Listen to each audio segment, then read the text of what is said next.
Salut à tous et bienvenue dans cette nouvelle série de vidéos. Je me trouve actuellement à Oaxaca au Mexique et on va y passer à peu près un mois. Et ensuite de ça on va voyager dans le Chiapas. Alors je fais une petite rétrospective de ce qui s'est passé. Donc on est arrivé dans un premier temps à Mexico, on a juste passé une nuit parce qu'on est arrivé tard. Ensuite de ça on a directement pris le lendemain un avion pour Puerto Escondido.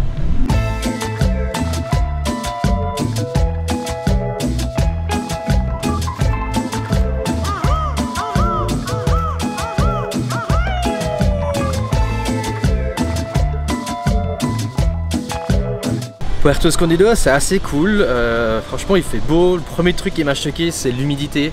On arrive, il fait 32 degrés, 80% d'humidité. C'est entre la mer et les montagnes, mais c'est un endroit qui est vraiment magnifique.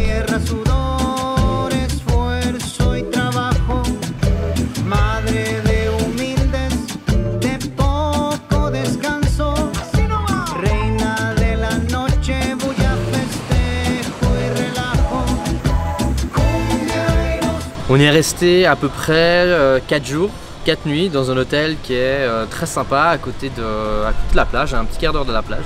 C'était vraiment juste pour commencer, se mettre un peu dans le bain, prendre la température du Mexique on va dire, et puis se remettre un peu du décalage horaire. Ensuite de ça, on a commencé notre premier vrai voyage en bus qui a duré une douzaine d'heures.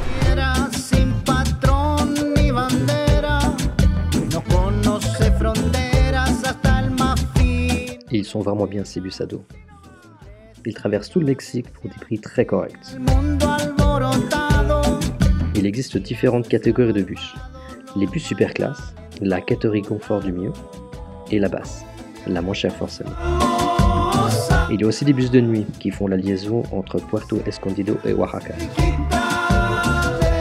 Mais nous, on a pris un bus de jour pour pouvoir profiter du paysage.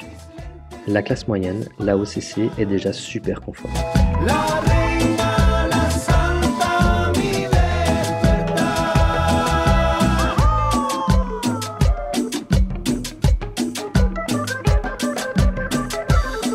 Après avoir longé toute la côte jusqu'à Salina Cruz, le bus remonte dans le nord et atteint les montagnes.